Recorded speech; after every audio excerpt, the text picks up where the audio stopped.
Hey guys, it is Marianne from Thrive and welcome back to my channel. Now, in today's video, I am going to show you a way that you can save yourself loads of time when it comes to filling in those repetitive sequences that you might use, whether that's a number sequence, a date sequence, or your own customized option based on your particular needs, things like project stages or ID systems or identification numbers. So we're going to save time using the autofill feature. I'm going to show you how easy it is to get started, as well as how you can customize it to your specific needs. So here is a quick example to get us started. In this spreadsheet, you can see I've got the rows are individual users, and in this instance, I've got it set up so that they are staff members with some information. And what I want to do is I want to put their staff ID in, and I need to fill the series of the staff ID because it is a consecutive series. It's a unique series. It's not one that is tied to a date or a month or anything like that. It is a specific series of numbers that happen in a sequence, but they are still unique. So the autofill handle is, if I click in here, you can see I've set up the first one. So you need to give Excel some sort of guide point on where to start. It's not going to make it up from scratch for you. So what we do is that the autofill handle is where the little box here down the bottom, so I've outlined this is the active cell, and in this bottom right corner, you'll see that it actually, if I zoom in a little bit more, you'll be able to see that that little square in the corner is what we're looking for. So if I were to click and drag it down, it's going to pre-fill and recognize. And you can see up in the corner there, if you look up sort of here at the top of the screen, you'll see it's telling me what each cell looks like because it's rolling down. So if I go all the way down to Kelly there, you can see it pre-fills and they are all in consecutive order. So this works for months. This will work for dates. It will work for I was to start. So you can see here I've got a 1.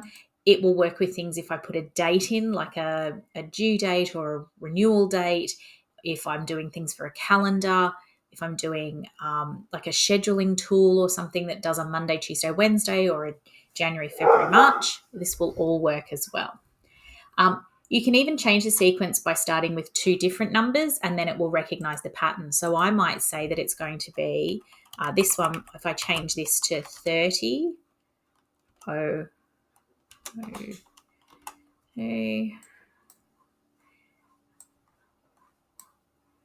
see that it's then going 31003. So you can see that it's recognized that the numbers at the front and the numbers at the end change here.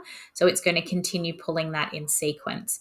Just by pulling it down, you'll see the difference that we get here.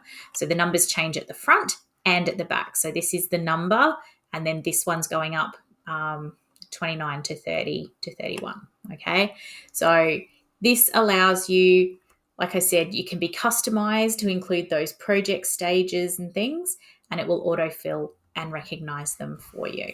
But what if you want to use your own pattern, something that's like a repeating pattern that you can use over and over? So you might not want to use a particular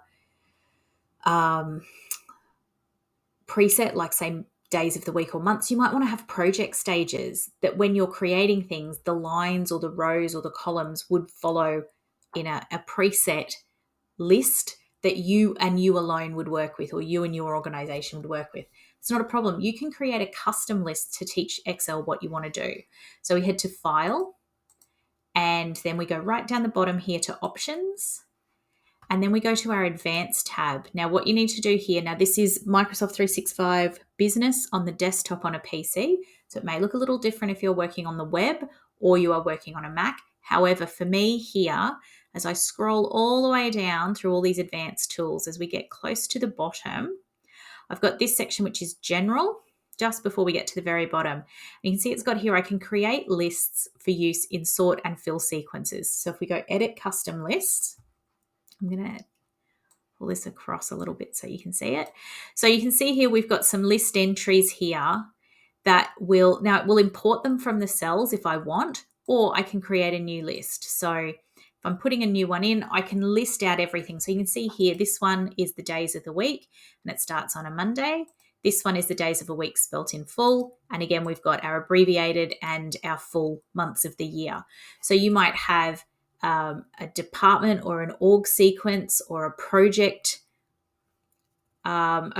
stages that all of your projects run through that you would then just automatically run. When you start typing one of them, it means Excel is going to pick it up and run with it. So we might, from a new list, you might have one that is not yet started, onboarding. Actually, we might go lead. No, it's not going to let me. Get rid of that one. Onboarding, not yet started. WIP, handover.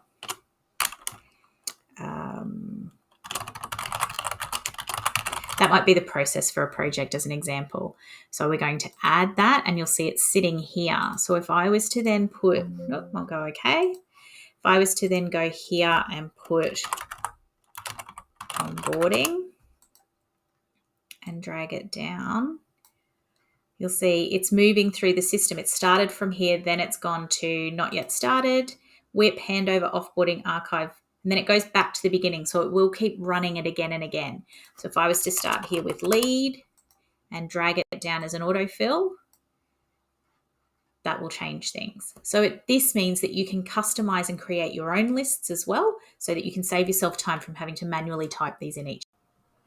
And that's it. Autofill is one of those little tricks that makes a huge difference in how fast and efficiently you can work with Excel.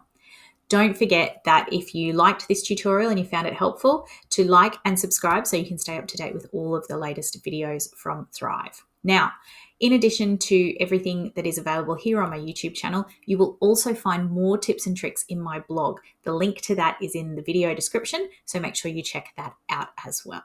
Either way, I hope that this has been really helpful. If you've got any questions, don't hesitate to get in touch. Otherwise, I will see you again soon. Cheers.